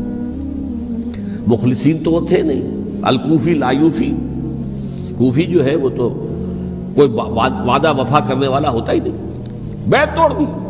فمن نقص فانما ينقص على نفسه، بیعت کے بعد بیعت توڑ دینا بہت بڑا گناہ ہے، توڑ دی۔ ادھر اطلاع مل گئی حضرت حسین کو، چل چکے تھے، وہ راستے میں تھے، کہ وہاں تو مسلم بن عقیل شہید ہو گئے اور سب لوگوں نے بیعت توڑ دی۔ اب واپس جانا چاہتے تھے، لیکن مسلم بن عقیل کے بیٹے جو ہے اڑ گئے۔ یہ عرب کی اپنی ایک جو ہے پرانی ان کی حمیت اور ان کا قبائلی نظام کہ اب ہم اپنے والد کے خون کا قصاص لیے بغیر نہیں جائیں گے۔ حضرت حسین رضی اللہ تعالیٰ عنہ کی مروت اور شرافت کہ یہ میرا ساتھ دینے کے لیے آئے تھے، اب میں ان کا ساتھ نہ دوں تو یہ تو شرافت اور مروت کے خلاف ہے۔ کہا اچھا چلو چلتے۔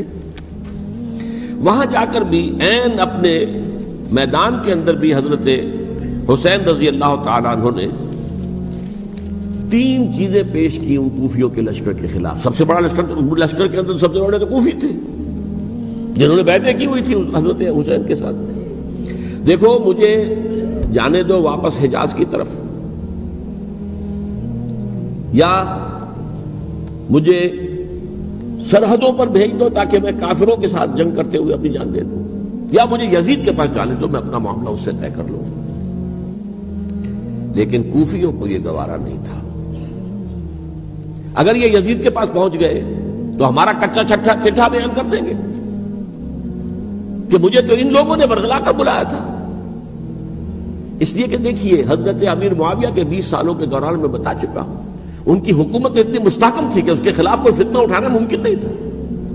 اب چونکہ چینج اوور ہوا تھا، اور چینج اوور میں آپ کو معلوم ہوتا ہے کہ ایک جس کو کہتے ہیں every thing is in the melting پاٹ، ابھی تو یہ درمیان کے اندر معاملہ ہے، تو انہیں موقع ملا، سر اٹھایا حضرت حسین رضی اللہ تعالیٰ عنہ کو، جو خطوط لکھے جس کے کہ تھیلے کے تھیلے اور بوریوں کی بوریاں بھری ہوئی حضرت حسین کے ساتھ تھی، وہ کہا کہ آئیے ہم آپ سے بیعت کریں، انہوں نے نہیں مانا۔ اور اصل میں حضرت حسین کے قاتل وہ کوفی ہیں، وہ بزدل، وہ منافق، جنہوں نے بیعت کر کے بیعت توڑی، اور اب وہ آ گئے کہ اگر یہ حسین رضی اللہ تعالیٰ عنہ بچ کر کہیں یزید کے پاس پہنچ گئے تو پھر ہمارا کچا چٹھا جو ہے وہ سامنے آ جائے گا اور ہماری پھر شامت آ جائے گی، لہذا انہوں نے قتل کیا حضرت حسین کو رضی اللہ تعالیٰ۔ ایک بات جو علامہ ڈاکٹر قلب صادق نے فرمائی، اور میرے علم میں یہ بات پہلے نہیں تھی، وہ یہ کہ حضرت حسین کے قتل کا فتویٰ ایک بہت بڑے مفتی نے دیا تھا۔ یہ بات بھی ذرا سمجھ لیجیے، حضرت حسین رضی اللہ تعالیٰ عنہ کے قتل کا فتویٰ ایک بہت بڑے مفتی نے دیا تھا۔ کیوں دیا تھا؟ اس لیے کہ حضور کی احادیث موجود ہیں کہ جب ایک شخص کی ایک خلیفہ کی بیعت ہو جائے تو دوسرا اگر کھڑا ہو تو اسے قتل کر دو، کھلی حدیث۔ اسی لیے ایک بہت بڑے مفسر بھی ہیں، فقیہ بھی ہیں، قاضی ابن العربی رحمۃ اللہ علیہ، ایک ابن عربی ہیں الف لام کے بغیر، ابن عربی، وہ بہت بڑے صوفی ہیں، فلسفی ہیں، اندلس کے ہیں۔ یہ قاضی ابن العربی ہیں جنہوں نے قرآن کی ایک تفسیر لکھی ہے اس اعتبار سے کہ صرف ان آیات کی تفسیر جن سے کہ فقہی احکام جو ہیں ان کا استنباط ہوتا ہے۔ یہ دو تفسیریں اس طور سے لکھی گئی ہیں قرآن مجید کی، احکام القرآن ان کا نام ہے دونوں کا، جن میں سے ایک جو ہے قاضی ابن العربی کی ہے، ان کا ایک جملہ نقل ہوتا ہے، قتل الحسین بسیف جدہ، حسین قتل ہو گئے اپنے ہی نانا کی تلوار سے۔ وہ تلوار کیا تھی؟ جب کسی کی بیعت ہو چکی ہو پھر کوئی کھڑا ہو مدعی خلافت، قتل کر دو۔ میرے نزدیک حضرت حسین مدعی خلافت نہیں تھے، یہ بات اس وقت سامنے لوگوں کے نہیں آئی، بلکہ حکومت نے یہ باور کرا دیا کہ یہ تو باغی ہے، یہ مدعی ہے خلافت کے، انہوں نے تو دعویٰ نہیں کیا خلافت کا، وہ تو صرف اس عمل کو روکنے کے لیے میدان میں آئے تھے۔ اور اس بات کو اچھی طرح سمجھ لیجئے کہ اس وقت تک یہ جو تصور آج ہمارے پاس ہے کہ ریاست علیحدہ ہے، حکومت علیحدہ ہے، state of Pakistan, we are loyal to the state of Pakistan, ہم ریاست پاکستان کے وفادار ہیں، گورنمنٹ آف پاکستان کے وفادار نہیں ہیں، we are not loyal to the government. Government تو کبھی بے نظیر کی تھی، ہم اس کے خلاف تحریک چلا رہے تھے، یا کبھی کسی اور کی تھی اس کے خلاف تحریک چل رہی ہے، یا کبھی ضیاء الحق کی تھی اس کے خلاف تحریک چل رہی ہے۔ گورنمنٹ کو بدلنا تو عوام کا حق ہے، آج، اس وقت نہیں تھا، اس وقت ریاست اور حکومت کا کوئی فرق نہیں تھا، لہذا جو حکومت سے اختلاف کرے گویا کہ باغی ہے۔ یہ ہے اصل میں وہ پیچیدہ مسئلہ کہ کیوں کسی مفتی نے فتویٰ دے دیا، اس لیے کہ اس وقت تک ریاست اور حکومت کا فرق واضح نہیں تھا دنیا پر۔ یہ تو ابھی کوئی 100-150 سال کی بات ہے کہ آج ہمارا جو پولیٹیکل سائنس کا ایولیوشن ہوا ہے وہ اسٹیج تک پہنچ گیا ہے کہ اسٹیٹ علیحدہ ہے، حکومت علیحدہ ہے۔ حکومت تو اسٹیٹ کے 3 آرگنز میں سے ایک آرگن ہے، ایڈمنسٹریشن حکومت کی ہے، جوڈیشری ہے اور لیجسلیچر ہے، 3 آرگنز ہیں بڑے بڑے، ان میں سے ایک ہے۔ تو حکومت کو بدلنا تو عوام کا حق ہے، چاہے وہ ووٹ کے ذریعے بدلے، چاہے ایجیٹیشن، اگر پرامن ایجیٹیشن ہے اس سے حکومت کو بدلنے کا حق حاصل ہے دستوری طور پر ہر اعتبار سے۔ اس وقت یہ نہیں تھا، لہذا صورتحال یہ بن گئی کہ حکومت وقت نے باور کرا دیا مسلمانوں کو، ورنہ سوچئے نواسہ رسول کو قتل کرنا کوئی آسان کام تھا؟ آخر سب کلمہ گو تھے کہ نہیں تھے؟ کلمہ گو تو تھے نا، اور حضور سے عقیدت اور محبت میں کمی، لیکن یہ کہ فتویٰ اگر ایک بہت بڑے مفتی کا، جو کہ حضرت علامہ ڈاکٹر قلب صادق صاحب نے فرمایا، مجھے اس مفتی کا نام بھی معلوم نہیں، کہ ایک مفتی ہی کا فتویٰ تھا وہ، جس کے بنا پر اب ان لوگوں نے حضرت حسین کو قتل کیا، اور یہی وجہ ہے کہ انہوں نے پھر خیموں کو بھی آگ لگا دی۔ وائی؟ حالانکہ دیکھیے اگر دشمنی کا انتقام ہوتا تو حضرت علی بن حسین جو بیمار تھے، جو بعد میں زین العابدین رحمت اللہ علیہ کے نام سے پھر یہ اہل تشیع کے چوتھے امام معصوم ہیں، حضرت علی، حضرت حسن، حضرت حسین اور پھر حضرت علی بن حسین زین العابدین رحمۃ اللہ علیہ، کیا ان کو بھی قتل کرتے تھے؟ حضرت حسین کی نسل ہی ختم ہو جاتی، لیکن نہیں کیا۔ آگ کیوں لگائی؟ آگ اس لیے لگائی کہ وہ جو ڈاکومنٹری پروف ہے ہماری غداری کا یزید کے خلاف حضرت حسین کو جو ہم نے دعوت دی، وہ جو ڈاکومنٹری پروف خطوط کی شکل میں موجود ہے وہ ختم ہو جائے، ڈسٹرائے ہو جائے۔ اس کے لیے انہوں نے خیموں میں آگ لگائی۔ بہرحال یہ ہے تاریخی پس منظر، یہ اسی سبائی فتنے کا تسلسل ہے جس نے سب سے پہلے حضرت عثمان کی جان لی رضی اللہ تعالیٰ عنہ۔ 5 سال تک مسلمانوں میں خانہ جنگی رکھی، حضرت علی کو پھر شہید کیا، اور اس کے بعد جو ہے 20 سال حضرت امیر معاویہ کے تو سر نہیں اٹھا سکے، لیکن پھر جب ایک چینج اوور ہو رہا تھا تو اس وقت انہوں نے موقع غنیمت سمجھا کہ اب کھڑے ہو جاؤ اور اب دوبارہ ایک فتنہ جو ہے اس کو امت کے اندر پیدا کر دو۔ اچھا، اس معاملے میں ایک بات جو میں نے وہاں کہی کہ ہمارے ہاں شاعرانہ جو مبالغہ آمیزی ہے، یہ میری گفتگو کا حصہ انہوں نے حذف کر دیا ہے۔ اور میں نے ایک سنی شاعر، بہت بڑے عالم، جن کے حوالے سے آج بھی میری تقریر ہوگی خالق جناح ہال میں، مولانا محمد علی جوہر کے ایک شعر کے حوالے سے کہا کہ قتل حسین اصل میں مرگ یزید ہے، اسلام زندہ ہوتا ہے ہر کربلا کے بعد۔ میں نے کہا بالکل محمل شعر ہے، اسلام مرا ہی نہیں تھا، زندہ ہونے کا کیا سوال؟ اور اگر کسی درجے میں مزمحل یا زخمی ہوا تھا تو وہ تو رہا، کربلا کے بعد بھی رہا، یزید کی حکومت بھی رہی، بنو امیہ کی حکومت بھی چلی، کوئی تبدیلی تو نہیں آئی۔ یہ کیا کہہ رہے ہیں؟ اسلام زندہ ہوتا ہے کربلا کے بعد؟ میں نے کہا اسلام مرا نہیں تھا۔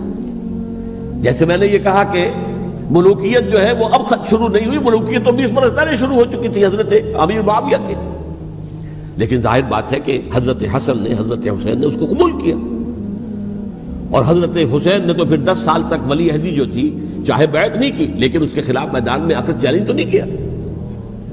اس اعتبار سے یہ معاملہ جو ہے اسلام زندہ ہوتا ہے کربلا کے بعد، یہ بے تکی بات ہے۔ ہاں، حضرت شاہ اسماعیل شہید رحمۃ اللہ علیہ کی اگر میں تشبیہ کو، تمثیل کو سامنے رکھوں تو اسلام کی عمارت 6 منزلہ ہے، 6ٹھی منزل ٹاپ کی وہ گر گئی، 5 منزلیں انٹیکٹ تھیں، اسلام مرا نہیں تھا۔ عدالت میں شریعت کے مطابق فیصلے ہو رہے تھے، قاضی تھے، مفتی تھے، شریعت نافذ تھی، اسلام کہاں مرا تھا؟ جبکہ خود کہہ رہے ہیں علامہ کلب صادق کے ایک مفتی کے فتوے سے حضرت حسین کو قتل کیا گیا۔ اب وہ مفتی کی رائے، اس کی بدنیتی ہو، جو بھی ہو، وہ جانے، اللہ جانے، لیکن عام مسلمان کیا کریں؟ اس پہلو سے اسلام مرا نہیں تھا۔ ہاں، ایک منزل گر گئی تھی، وہ گری رہی، 1000 برس تک گری رہی، یہاں تک کہ آ کر مغربی امپیریلزم نے اس کے گرایا، ملوکیت کا معاملہ ختم کیا، اور وہ جبرین ملوکیت دوسری آ گئی، ورنہ وہی بادشاہی چلی ہے۔ بلکہ دور بنو امیہ میں وہ بادشاہی پوری طرح اس نے بالوں پر نہیں نکالے تھے، اصل بالوں پر تو اس نے نکالے ہیں دور بنو عباس میں آ کر، اور پھر سلاطین جو ہے ترک، جو ترک خلفاء ہیں، ان کا بھی بادشاہت تھی، اور کیا تھا، وہ خلافت تو نہیں تھی۔ تو یہ تو اسلام میں جو بھی نقص واقع ہو گیا تھا، کبھی واقع ہو گئی تھی، وہ جو کی تو برقرار رہی، اس کو بھی تسلیم کیا۔ میں اللہ کا شکر ادا کر کے کہتا ہوں کہ دونوں حضرات، دونوں شیعہ دانشور اور بڑی اعلیٰ سطح کے جو شیعہ عالم تھے، انہوں نے اس بات کو تسلیم کیا اور میری اس بات کو چیلنج نہیں کیا۔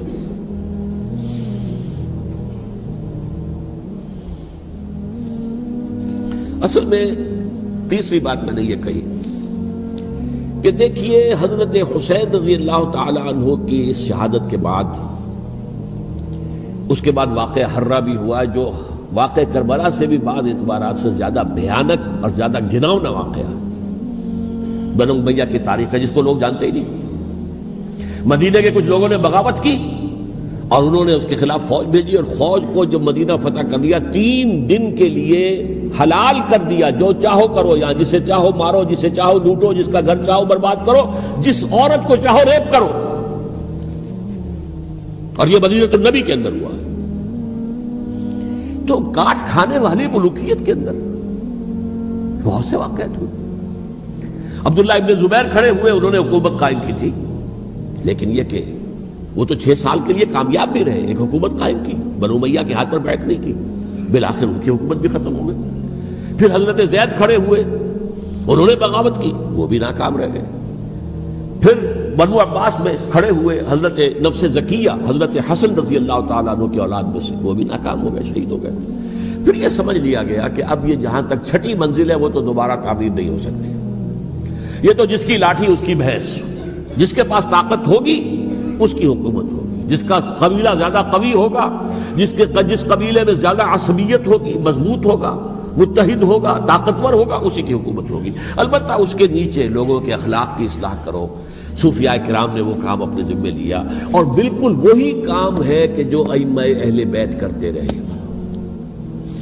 حضرت حسن کی اولاد میں پھر حضرت علی بن حسین رضی اللہ تعالی، حضرت حسین کی اولاد میں پھر امام محمد باقر، امام محمد جعفر صادق، اور اس کے بعد بھی 5 اور، کسی نے بغاوت نہیں کی۔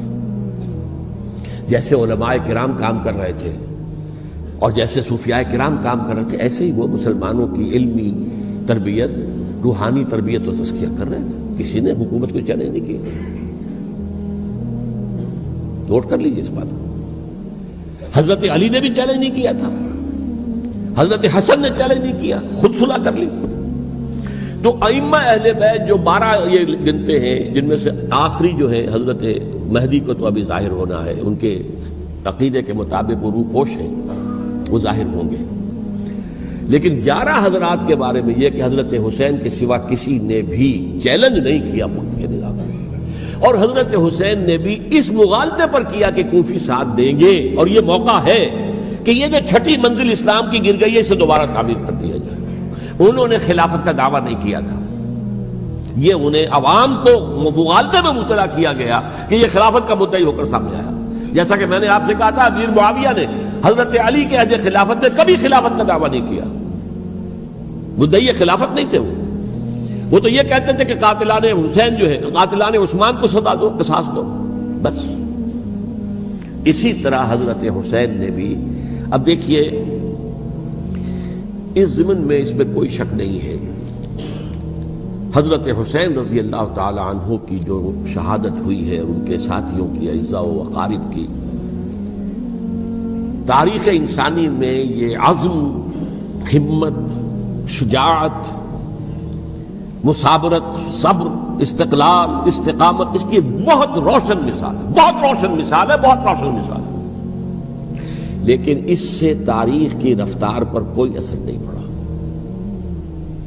وہ جو ملوکیت آ گئی تھی وہ اور گہری سے گہری ہوتی چلی گئی۔ واقعہ کربلا کے بعد تو واقعہ ہررا ہوا میں نے گنوا دیا، اس سے زیادہ تو میرے خیال میں کہ اور ہمارے لیے لائق شرم جو ہے کوئی واقعہ ہے ہی نہیں اس پہلو سے۔ لیکن حضرت حسین کا ایک، اب ان کو یہ کہ میں مطلب یہ کہ اگر میں ان کے ہاتھ پر بیعت کر لیتا ہوں، جو کہ اس وقت سامنے موجود تھے، کہ یزید کی بیعت تمہارے ہاتھ پر کرتا ہوں، تو گویا کہ اپنے آپ کو سرنڈر کر دیتے۔ وہی خطرہ جو امیر معاویہ کو تھا کہ مجھے وہ تو پہنچنے بھی نہیں دیں گے علی تک رضی اللہ تعالیٰ عنہ، اور مجھے پہلے ہی شہید کر دیں گے، یہی خطرہ حسین کو تھا رضی اللہ تعالیٰ عنہ کہ مجھے یزید تک پہنچنے نہیں دیں گے، پہلے قتل کر دیں گے۔ اور ویسے بھی یہ ایک شرافت، مروت اور حمیت اور غیرت اور عزت نفس کا تقاضا بھی تھا کہ بھائی معاملہ ہے یزید کا، میرا مجھے وہاں جانے دو، اللہ اللہ خیر سے، یو کین اسکورٹ می، میرے دائیں بائیں چلو تاکہ میں کہیں اور بھاگ نہ جاؤں تمہارے خیال میں، مجھے وہاں پہنچا دو، میں وہاں پہ جا کے اس سے معاملہ کر لوں۔ لیکن انہوں نے قتل کیا، اصل قاتلان کوفی، وہی سبائی۔ البتہ یہ ہے کہ اس واقعے کی جو یادگار ہے اس میں کوئی شک نہیں ہے کہ اس نے مسلمانوں میں سے ایک گروہ کے دل میں قربانی اور شہادت کا جذبہ بہت پیدا کیا، اس میں کوئی شک نہیں۔ اور جس طریقے سے کہ عاشورہ محرم میں یاد منائی جاتی ہے، جس طریقے سے اس نے اہل تشیع کے اندر قربانی کا جذبہ بے انتہا پیدا کر دیا، اگرچہ وہ جذبہ بروئے کار نہیں آتا، اس لیے کہ ان کے ہاں یہ عقیدہ ہے، یہ طے ہے کہ جب تک حضرت مہدی ظاہر نہیں ہوں گے ہم کسی کے خلاف بغاوت نہیں کریں گے۔ یہ پوری تاریخ میں ان کا معاملہ رہا، تمام جو ہے ائمہ اہل بیت کا معاملہ رہا، جب تک مہدی نہیں آتے keep sitting and keep waiting, wait and see, that's all. یہ تو خمینی صاحب نے کیا ہے، آیت اللہ خمینی صاحب نے، کہ انہوں نے یہ ایران کے شیعوں کو باور کرایا کہ بھائی جب آئیں گے حضرت مہدی آ جائیں گے، لیکن ہم اب ہاتھ پر ہاتھ رکھ کر بیٹھے رہے، باطل کو چیلنج بھی نہ کریں۔ ہمیں کچھ تو کرنا چاہیے، وہ ہاتھ پاؤں ہلانے چاہیے، اور کچھ نہیں تو مہدی کا راستہ جو ہے صاف کرنا چاہیے، تمہید کرنی چاہیے، ان کے راستہ ہموار کیا جائے۔ تو یہ ان کی بڑی عظمت ہے آیت اللہ خمینی صاحب کی کہ اہل تشیع ایران کے جو ہے ان سے انہوں نے یہ بات منوا لی کہ ہم بالکل انرٹ نہیں بیٹھے رہیں گے، بلکہ اپنے نائب امام قرار دے کر اور ولایت فقیہ کے فلسفے کے حوالے سے، یہ دو چیزیں ان کی جو ہیں بنیادی فلسفے کی ہیں، وہ اس وقت میرا موضوع نہیں ہے، انہوں نے عوام کو ایسا کھڑا کیا ہے کہ 20,000 سے لے کر 30,000 کے درمیان انسانوں نے جانیں دے دی، عورتوں کے جلوس نکلے، شیرخوار بچہ گود میں ہے عورت کے اور گولی کھا رہی ہے اور مر رہی ہے، گر رہی ہے۔ آپ سوچئے زندگی کتنی عزیز ہوتی ہے، اور شیرخوار بچے کے لیے ماں کی جو زندگی ہے، اس ماں کو اپنی زندگی کتنی عزیز تر ہوگی کہ اپنے لیے نہیں تو اس بچے کے لیے مجھے جینا ہے، لیکن نہیں، گولیاں کھائیں اور گری۔ یہ جذبہ انہی میں ہے۔ واقعہ یہ ہے کہ اہل سنت کے اندر یہ جذبہ نہ ہونے کے برابر ہے، یہ میں واشگاف الفاظ میں کہہ رہا ہوں۔ پورے عالم اسلام میں صرف شیعہ ایران ایسا نکلا ہے کہ جس نے بادشاہت کا خاتمہ کیا، باقی سعودی عرب میں بادشاہت بیٹھی ہوئی ہے، ڈٹ کر بیٹھی ہوئی ہے، اربوں ڈالر کا ایک ایک محل بنتا ہے ان بادشاہوں کا، اور سنی سن ہے، سن، کوئی حرکت نہیں۔ وہ تو اب جو حرکت ہو رہی ہے وہ اینٹی امریکن حرکت ہے جو ہو رہی ہے، وہ در حقیقت وہ مسئلہ بالکل دوسرا ہے جو اس وقت ہو رہا ہے، لیکن یہ کہ عالم اسلام میں کوئی تحریک ایسے نہیں اٹھی۔ یہ اہل تشیع میں ہے جو بالکل استثنائی بات ہے کہ انہوں نے جو ہے ایک ایسا بادشاہ جس کو کہا جاتا تھا کہ اس کا جو اسلحہ خانہ ہے وہ ایشیا میں سب سے بڑا اسلحہ خانہ ہے، جو 2500 سالہ پرانی جو ایک عظمت تھی ایران کی، اس کو دوبارہ تازہ اور زندہ کرنا چاہتا تھا۔ 2500 سالہ برسی اس نے منائی تھی، اس کے لیے ایک شہر آباد کیا تھا کہ خسرو یا سائرس یا ذوالقرنین قرآن مجید کی اصطلاح میں اس کی یادگار بنائی تھی، اور وہ سوچ رہا تھا کہ وہی عظمت دوبارہ ایران کی ہوگی جو کہ خسرو کے زمانے میں تھی، جس کا قرآن مجید میں سورہ کہف کے اندر ذکر ہے، مشرقی فتوحات، مغربی فتوحات، شمالی فتوحات۔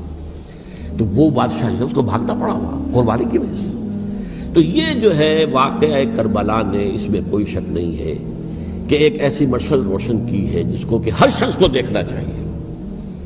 یہ بھی انسان، جیسے کہ اقبال نے ایک شعر کہا تھا غالب کے لیے، فکر انسان پر تیری ہستی سے یہ روشن ہوا ہے، پرے مرغ تخیل کی رسائی تاک ہو جا۔ تو فکر انسان پر حضرت حسین کی قربانی سے یہ واضح ہوا ہے کہ انسان کس حد تک جا سکتا ہے قربانی دینے کے لیے اپنے کسی مقصد کے لیے۔ مقصد ان کا جو تھا، میں نے اسی لیے آیت پڑھی تھی، معاذ اللہ ثم معاذ اللہ۔ میں ایک آخری بات جو کہہ رہا ہوں وہ نوٹ کر لیجئے، ایک خاص انتہائی نقطۂ نظر کے عام کیے جانے کی وجہ سے سنیوں میں بھی ایک انتہائی رد عمل پیدا ہوا ہے، ایکسٹریم رائٹسٹ سنیز۔ اگر ایک طرف سے حملہ کیا گیا ہے حضرت عثمان کی نیت پر، ان کو خیانت کا الزام لگایا گیا، ان پر اقربا پروری کا الزام لگایا گیا، حضرت ابو موسیٰ شریف پر خیانت اور غداری کا الزام لگایا گیا، یہ ساری چیزیں اگر صحابہ کرام کے اوپر ہوئی ہیں، امیر معاویہ پر، امیر اور عمرو بن العاص پر، تو جواب میں کچھ لوگ کھڑے ہو گئے۔ حضرت علی وہ اقتدار کے طالب تھے، معاذ اللہ ثم معاذ اللہ ثم معاذ اللہ۔ یہ اہل سنت کا موقف نہیں ہے۔ حضرت حسین اقتدار کے طالب تھے، ہرگز نہیں، ہرگز نہیں، ہرگز نہیں۔ وہی اصول جو میں نے بتایا تھا سب کے لیے لاگو رہے گا، وہ امیر معاویہ کے لیے ہے تو حضرت علی کے لیے بھی ہے، حضرت حسین کے لیے بھی ہے۔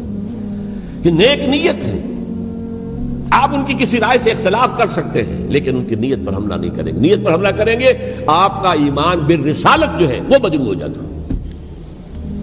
یہ رسول کے ساتھ کیا، رسول نے ان کا تزکیہ کیا، یتلو علیہم آیاتہ ویزکیہم، اس کا سارا عمل محمد کا کیا ہوا صلی اللہ علیہ وسلم۔ تو صحابی کے معاملے میں یہ ہمارے ہاں ان کو اہل سنت جو ہیں جو معتدل مزاج کے، اور اکثریت ان کی، تو چند لوگ ہیں ذرا قلم چلا لیتے ہیں تو ان کی بہت سی کچھ چھوٹی چھوٹی کتابیں بھی شائع ہو گئی ہیں بہت، لیکن انہیں اہل سنت نے قرار دیا ناسبی یا خارجی۔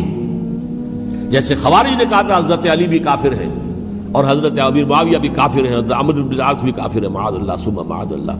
ایسے ہی کچھ لوگ حضرت حسین پر بھی الزام لگاتے ہیں کہ اقتدار کی ہوس اور طلب کے اندر انہوں نے یہ سارا سفر کیا تھا، اور بس یہ ہے کہ وہ جو بازی تھی وہ ہار گئے. اللہ خیر اللہ، اس سے آگے کیا ہے معاملہ؟ نہیں، معاذ اللہ ثم معاذ اللہ.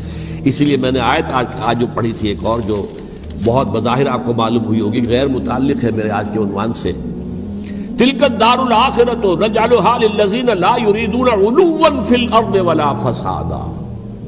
یہ سورہ قصص کے آخری آیات میں سے. دیکھو یہ آخرت کا گھر جو ہے وہ ہم خاص کر دیں گے ان لوگوں کے لیے جو اس زمین میں اپنے اقتدار کے طالب نہیں ہوتے. زمین میں اقتدار کے طالب ہوگے فساد ہو جائے گا. تم بھی طالب، میں بھی طالب، جھگڑا ہوگا، لڑائی ہوگی، دنگا ہوگا، فساد ہوگا. تلک الدار الآخرۃ نجعلها للذین لا یریدون علوا فی الارض ولا فسادا. جو لوگ زمین میں اپنے اقتدار کے طالب اور اس کے نتیجے میں فساد پیدا کرنے والے نہیں ہیں، ان کے لیے ہم نے آخرت کا گھر خاص کیا ہے. والعاقبۃ للمتقین، اور عاقبت جو ہے، انجام کار آخرت جو ہے وہ تو متقیوں کے لیے ہے. اسی میں آئیں گے سب صحابہ کرام، خواہ وہ حضرت علی ہے رضی اللہ تعالیٰ عنہ، اور خواہ وہ حضرت امیر معاویہ ہیں، حضرت عثمان ہیں رضی اللہ تعالیٰ عنہما، خواہ حضرت حسن ہے، حضرت حسین ہے رضی اللہ تعالیٰ عنہما، خواہ عبداللہ ابن زبیر ہے، خواہ عبداللہ ابن عباس ہے، خواہ عبداللہ ابن عمر ہے رضی اللہ تعالیٰ عنہم اجمعین. اس اصول کو سامنے رکھ کر اختلاف آپ کر سکتے ہیں کسی سے بھی، لیکن کسی کی نیت پر حملہ کریں گے تو اصل میں آپ کا ایمان بالرسالت مجروح ہو جائے گا. علی کو نبی اکرم صلی اللہ علیہ وسلم نے اپنا نائب بنا کر چھوڑا تھا جب غزوہ تبوک میں جا رہے تھے مدینے میں. حضرت علی نے کہا بھی کہ مجھے آپ عورتوں کے ساتھ بٹھا کے جا رہے ہیں. فرمایا تمہارا مقام میرے ساتھ وہی ہے جو موسیٰ کے ساتھ ہارون کا تھا. ہارون کو چھوڑ کر گئے تھے نا یہودیوں کے پاس جب گئے تھے تورات لینے کے لیے، تو تمہارا وہی مقام ہے میرے ساتھ. تو یہ حضرت علی ہے رضی اللہ، ان کے بارے میں میرا، ان کی کیا عظمت میری نگاہ میں. تو یہ 3 کتابچے ہیں، مجھے نہیں معلوم تیسرا یہاں ہے یا نہیں ہے. بہرحال آپ لوگوں کو ریکمینڈ کر رہا ہوں کہ ان کا مطالعہ کریں. اب یہ کہ آخری بات یہ ہے کہ اصل ہمارے کرنے کا کام کیا ہے. دیکھیے کیوں نہیں کیا کسی نے بھی خروج کا معاملہ وہ میں واضح کر چکا ہوں. بغاوت نہیں کی، کیوں؟ ایک تو ریاست اور حکومت میں فرق نہیں تھا. ذرا کھڑا ہو اور وہ باغی قرار پائیں گے، واجب القتل ہو جائیں گے، فتوے کی زد میں آ جائے، یہ معاملہ تھا. اور دوسرے یہ کہ عمارت پوری گری نہیں تھی، ایک منزل گری تھی نا. آج ہم کہاں کھڑے ہیں؟ پوری عمارت گری ہوئی ہے. نہ شرعی عدالتیں ہیں، نہ شرعی فیصلے ہیں، نہ احکام الہی نافذ ہے، نہ حدود اور قصاص کے معاملات ہیں، کچھ بھی نہیں. ہمارا فرض کیا ہے؟ حضرت حسین کی مدح کرتے رہیے، تعریف کرتے رہیے، صحابہ کرام کی مدح کرتے رہیے، مدح صحابہ، اس کے لیے مجلسیں قائم ہو رہی. بھائی کر کیا رہے ہو؟ تھے تو آبا وہ تمہارے ہی، مگر تم کیا ہو؟ ہاتھ پر ہاتھ دھرے منتظر فردا ہو. تلک امت قد خلت لہا ما کسبت ولکم ما کسبتم. وہ تو ایک امت تھی جو چلی گئی، اللہ کے ہاں پہنچ گئے. جو کچھ انہوں نے کمایا وہ ان کے لیے، تمہارے لیے نہیں ہے. تمہارے لیے وہ ہوگا جو تم کماؤ گے. ہمارے لیے راستہ اب یہی ہے کہ خلافت راشدہ کے مکمل نظام کو اثر نو قائم کرنے کے لیے منہج انقلاب نبوی کو اختیار کریں. میری کتاب اس پر، کیسٹس اس پر، آڈیو کیسٹس، ویڈیو کیسٹس، سی ڈیز، نہ معلوم ڈی وی ڈی، سب کچھ موجود. سیرت النبی پر تو میں عرض کر چکا ہوں. فلسفہ سیرت النبی سمجھنا ہے تو میری کتاب پڑھیے، ورنہ سیرت النبی آپ پڑھ لیں گے، واقعات معلوم ہو جائیں گے. فلسفہ سیرت سامنے نہیں آئے، اس کا آپ مطالعہ کریں گے میری کتاب سے. اور دوسرے یہ کہ یہ خلافت قائم کرنے کے لیے جو جد و جہد ہم کر رہے ہیں، تحریک خلافت پاکستان جس کا میں داعی ہوں ادنا سا، وہ تنظیم نہیں ہے، میں اس کا امیر نہیں، وہ ایک تحریک ہے. جیسے تحریک پاکستان کہلاتی تھی جس کی تنظیم تھی مسلم لیگ، پارٹی کا نام مسلم لیگ تھا، لیکن تحریک پاکستان. اس طرح تحریک خلافت پاکستان وہ ہم نے چلائی ہے تنظیم اسلامی کے تحت. یہ خلافت جب پہلی چلی تھی آج سے 84 سال قبل، نومبر 1921 میں خالد دینا ہال میں وہ مقدمہ چلا تھا، جس کے نتیجے میں بڑے بڑے جو لیڈر تھے ہمارے، مولانا محمد علی جوہر اور مولانا حسین مدنی اور مولانا ابوالکلام آزاد، ان سب کو 2 سال کی قید کی سزا سنائی گئی تھی. بغاوت، مقدمہ بغاوت، یہ خالد دینا ہال. اسی میں سن 91 یا 92 میں میں نے 3 دن تقریریں کی تھیں، جن میں آج سے پھر میں 3 تقریریں کرنے والا ہوں، ایک آج شام کو، ایک کل شام کو رات 9 بجے، آج بھی کل بھی، ایک پرسوں اتوار کی صبح کو 10 بجے ہے کیا 11 بجے۔ تو ان میں آپ حضرات شرکت فرمائیں تاکہ اصل جو ہمارے کرنے کا کام ہے، تاریخ کو بھی سمجھنا چاہیے، تاریخ کے عوامل کیا ہیں، کیا پس پردہ عوامل کار فرمات ہے، کیا کسی شے کی اصل حقیقت ہے، وہ سمجھنا چاہیے۔ لیکن یہ ہے کہ اس اعتبار سے میں نے جب یہ لفظ استعمال کیا تھا اس مذاکرے میں، لپ سروس، کہ یہ ہم صرف لپ سروس کرتے رہے، مدح کے بیان کرتے رہے، منقبت بیان کرتے رہے، حضور کی نعتیں کہتے رہے، تو اس سے تو بات نہیں بنے گی جب تک کہ وہ فرض منصبی شہادت علی الناس کا جو ہمارے ذمے ہے بحیثیت امت محمد صلی اللہ علیہ وسلم اس کو ادا نہ کرے۔ مجھے خوشی ہے کہ اس کی بھی تائید دونوں حضرات نے کی، ہاں یہ لپ سروس کا معاملہ ہے۔ اللہ تعالی حضرت حسین کے نقش قدم پر چلتے ہوئے، بلکہ اصل میں تو ہمارے لیے اسوہ رسول ہے محمد صلی اللہ علیہ وسلم کا، اس پر چلتے ہوئے ہم پاکستان میں اسلام کا نظام خلافت قائم کرنے کی جدوجہد